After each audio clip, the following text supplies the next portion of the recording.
Hey everybody, thank you for joining me today. So this is the layout that we're going to be working on for this Sunday's retake video.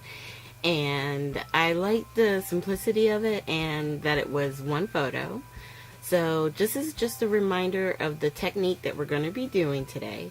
We're going to be including the smooshing technique in on this layout. Okay, so here they are. Once again, these are the examples that we did this past Tuesday.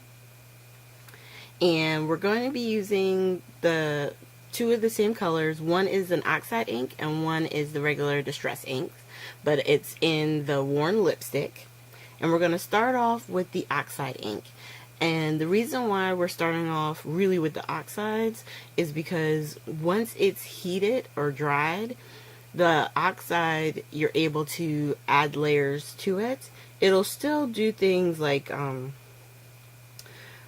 the water, like a splatter technique that people do sometimes with the distress inks. But what I liked is that giving the base the oxide and then doing the distress ink on top, it's going to create a really cool effect when we do the water droplets. So we're going to do our first layer of color, and I'm just taking the heat tool here and getting it dried up. And there's a lot of ink and water, down on my mat. So once I get it mostly dry, I'm going to go back in for a second round of smooshing. And then I found a couple of wet spots, so I just wanted to hit it again real quick. And then we're going to go back in and lay it down, and sometimes just pressing it on the paper, it moves it around. You can see how it created a little bit of a pattern. And then there's so much on the mat, I'm just trying to grab it all and make sure I use it up. So I set it off to the side real quick because I wanted to kind of clean up my mat. I'm using the Brutus Monroe cleaner. I like to spray it on there and then wipe it up real quick. And I do notice, like, sometimes on this mat, it's the tonic mat, I have certain areas where it seems like it dies almost, but it doesn't come off on anything else, so I'll just keep it moved. So right now I'm taking the regular distress ink in the same color, and I put a lot more down on this one because I was hoping, one, that it was going to create that, unique effect. So I wanted to make sure I had enough paper to do this whole sheet. And just making sure that, like I said, with the oxides, I really wanted to make sure they were dry. And then we're going to layer on top of that. So we're just going to kind of tap down in it, move it around, see if we can get this, just different layers and looks on it. Drying it with a paper towel. And you can do that. You'll see me in a second. I'm pressing a little bit higher up, and that'll allow me to get more details and more splotty looks or stuff like that, like a more vibrant color in certain areas. And once you like it, heat it up, and then you can put it down for some more. That's the best thing about this technique. You can do natural layering just like you do with watercolor with a brush, just putting it down in the ink right on your mat. You don't want to waste all that color. That's really good color still on the mat. And if you get it to a point where you're really happy with it, then I would grab a scrap watercolor paper and get the rest up that you can. And then once again, we're just going to clean it off and move this mat out of the way. I wanted to take this section just a little bit slower, just to kind of remind everybody of the technique that we did on Tuesday. And when it comes to putting the rest of this together, I'm going to wind up doubling the speed so that way it goes a little bit faster. But here is where I'm doing the water droplets. This is the last bit with the smooshing paper that we just did. Once that's sat for a little bit, I'm just going to take a paper towel and place it on top and pat it dry. And you can see the water effect, the water splatter effect that you get. It's really cool the way it reacts. And if you want more, you just sprinkle some more water on it and lay down the paper towel again and pick up more of that color. So you could take it as far and extreme as you want, or you can leave it like I did one time and that was good enough for me. Now here, this is where I'm speeding up my video, and we're just going to go ahead and start putting everything together. And I'm using paper from my stash, and I'm just using some of my Scor-Tape, which you can get at Scrapbooking with Me Boutique. As actually scrapbookingwithme.com is the .com store, and I will make sure that I have links down below, so make sure you guys check it out. But they have all different sizes of the Scor-Tape. I love Scor-Tape, and actually I'm running out. I need to get some more. And then I'm laying my pattern paper on top of our watercolor paper. And I like to, which I didn't do because I used the Scor-Tape, but when I'm using the tape runner, I do like to use the glue, only because it gives it just that little bit more strength than if I left the just the Tombow tape runner by itself. And then I'm going to go ahead and grab my banner sheet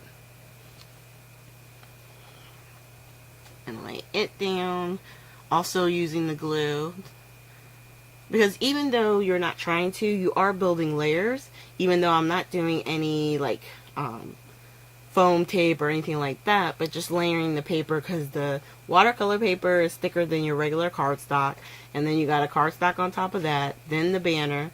Now we're going to put our photo. So sometimes you just have to look and see what's going to work best for you as far as your layers and stuff.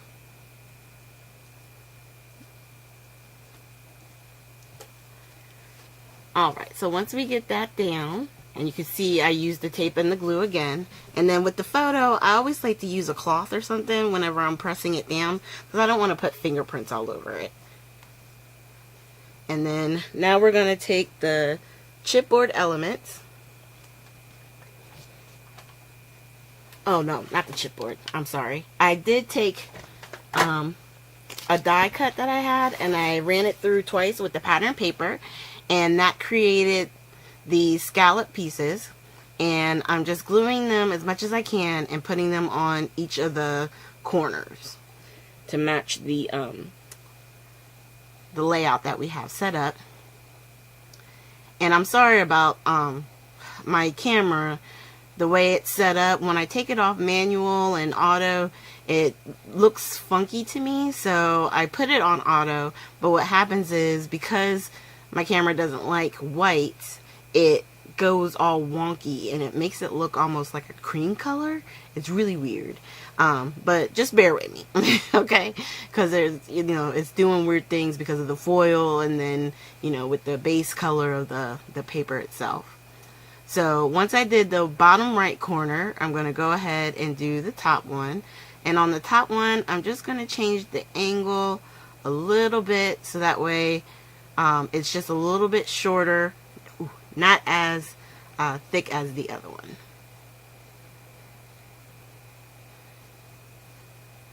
And then what I do is, once I lay it down where I want it to go, just making sure it has enough glue and everything, I take my shears, because they're longer, and I just cut it as close to the edge as possible, trying not to trim off, you know, paper that I don't want to trim off. And then here I'm just laying down some scraps that I have, trying to figure out exactly how I want to lay this all down and how much paper I'm going to need for just that little sliver. So I realized that if I changed the angle of my scrap piece, it was going to fit in this small section right here, this little small triangle. And so I laid down the glue, because now I have the paper where I want it, and I was able to put the paper on top of it. And then I'm going to do the same thing, flip it over and trim it down. And then now that I have those both done, then I'm going to take the thin glitter paper. I was thinking about putting it somewhere else on the paper, but I decided just to put them on the bottom right and the upper left and call it a day, because I'm using the die cuts with a view glitter paper. And I know I've said it before, but I just want to make sure I warn you guys. If you get this paper, it does shed. This is not the non-shed glitter paper, okay? So just be aware of that, because some of the papers you can get and they don't shed. If you can, try to get those, especially if you have, you know, a problem with glitter all over the place. I don't mind it, so I just, you know, keep it going. So right now I took one of the word dies from the sticker sheet, and I'm just trying to take some of the stickiness off the back as I pop it up, and that's going to be my title. And then I'm going to take some chipboard elements. I wanted to grab 3 of the hearts. So there's one, and I'm just going to kind of lay them out. I'm not exactly sure where I'm going to put them yet. I wind up putting the lighter heart, the one without the foil, down by my title. Because instead of, I think in the photo of the layout itself, there was some string, but I decided not to use the string on this one. So I'm just trying to pick out flowers and figure out which ones I was going to use, what's going to work out best. I had these 2 bigger ones and a small one, and the small one didn't look right. So I wind up taking the small one away and just doing the 3 different shades. So even though my pinks aren't exactly the same shade, but because they're in the pink family, what I did is I took a different shade of pink for the glitter paper, because it didn't go with this set. And then by doing 2 different shades of pink with my flowers, I think it helps the layout, and it doesn't make our background stand out like a sore thumb, like it shouldn't be there. It's a nice accent piece. And then for the mat of my photo too, I meant to I used some Tim Holtz paper for the mat. And we're just gluing down our flowers. And on the chipboard pieces, I did put some glue behind them just to help adhere and stick better. Because sometimes to me that sticky back on the chipboard pieces isn't strong enough. I like it. I want to make sure that it's going to stay. Alright, so here's our final project. I'm going to try and turn it around so you can see the bottom part. Because if I zoom out any farther, you will see my mess on my desk. And I'm trying not to show that to you.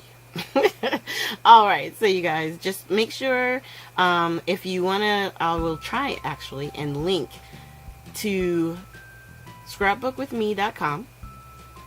And I know this pattern paper isn't there because I want to say this was from last year, but I will try and link to like the Scor-Tape and different things like that, the distress inks, because that's actually where I got mine from, and the Oxide ink. So I will put as many links as I can. And I just thank you guys for joining me. Make sure you hit the like, subscribe, and share button. And here I'm going to put links to our previous retake videos. And I think that's it. So I'll see you guys in the next video, which will be on Tuesday. Thanks, and have a great day.